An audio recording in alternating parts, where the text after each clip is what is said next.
जेन्झीनी सगळ्यात पहिला जेवढ्या लवकर इन्व्हेस्ट करता येईल तेवढं इन्व्हेस्टमेंट जी आहे ती चालू करावी। आताच्या मुलांमध्ये हा सगळ्यांना हा प्रश्न माझ्यामध्ये पडलेलाच आहे की यार ते ईएमआयचं बर्डन घेण्यापेक्षा आपलं मस्तपैकी भाड्याच्या घरात राहू, आयुष करू आणि नंतर जेव्हा बघू पुढे काय करायचं ते। म्हणजे पर्टिक्युलर मी पालकांसाठी सांगतोय, मुलांना जेवढ्या लवकर त्यांच्या डोक्यावर थोडंसं लोनचं ओझं टाकाल ना तेवढं ते डिसिप्लिन जास्त होते, पहिली गोष्ट। दुसरी स्टॅबिलिटी जी आहे ही स्टॅबिलिटी तेवढीच महत्वाची। आता कंडिशन मध्ये मुली कमी व्हायला लागल्यात, आता सगळीकडे सोसायटीला नॉर्मच झालाय ना की बाबा तुझं घर आहे का, घर असेल तर मी मुलगी देतो। मग त्यावेळी काय करणार आहे, मग ऐन टायमाला पळापळ होऊन जाते। घर होणं याचा अर्थ असा नाहीये मला पहिल्याच इन्व्हेस्टमेंट मध्ये मला 3 BHK स्पेशियस पाहिजे असं।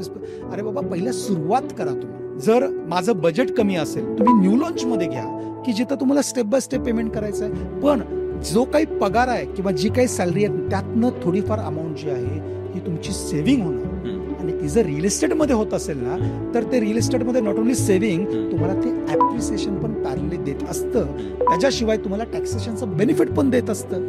त्यामुळे ह्या सगळ्या बाबींचा जर आपण विचार केला तर माझं पर्सनल थॉट असं आहे की